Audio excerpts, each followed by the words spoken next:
Hi, it's Kristen. I'm back with another little project that I just did the other day. This is a greeting card journal. Just a slim little greeting card journal made with a greeting card. And the reason I made this is because I was watching some YouTube videos just a couple days ago, I think.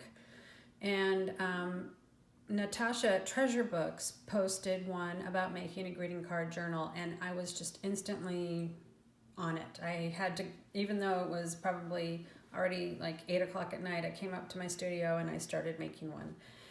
And so if you want to make one for yourself, you should go check out her video. It's really good, and she has all kinds of great ideas as always. So for mine, I actually used one of my own greeting cards. This is a stitched piece that I made many years ago, and I had it printed for for Christmas cards several years ago. I'm not sure how long ago I did these.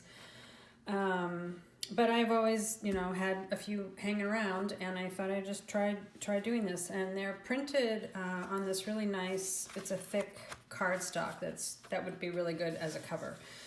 So on the inside, there's a belly band and a journal card that I'm going to just have in there.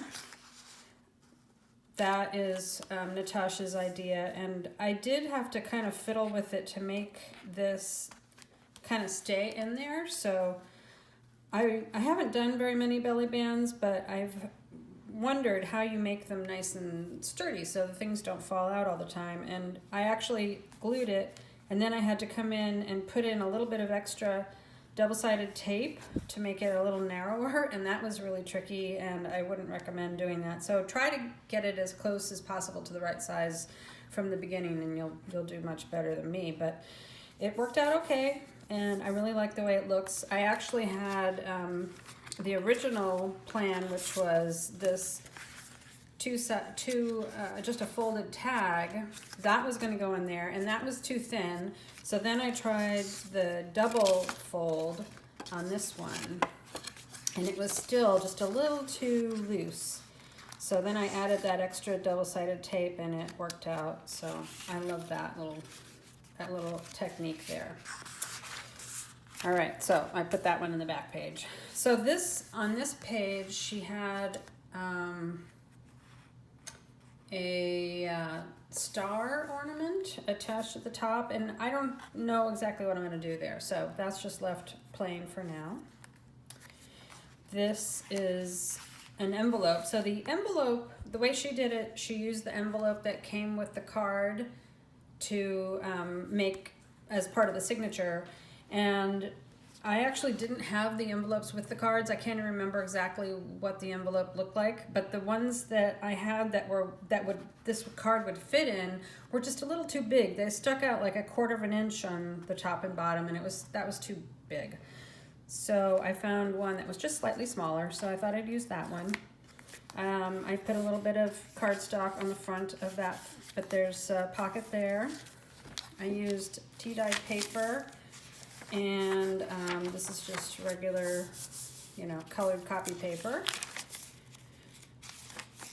And I kind of did, almost exactly what she did on the inside. So that's all in the video. So all those are just basic writing pages, or whatever you want to do. The back flap of the envelope is just really decorative at this point. It has cardstock added to both sides. And then I did add the pocket on the, I think on her video she showed a pocket on the back, and I put it on the inside with that tag in there. And then on the back, to cover up all the there was some logo branding sort of stuff on the back. I covered that up as well. And I could still maybe do something with that, but I don't know if I will or not. But anyway, I just wanted to show this project because I was just so excited when I saw her really cute video, and she's always fun to watch. And if you want to make something just super simple like this, I don't know what I'm going to do with it, but I'm going to use it somehow. So there you go. Hope to see you next time.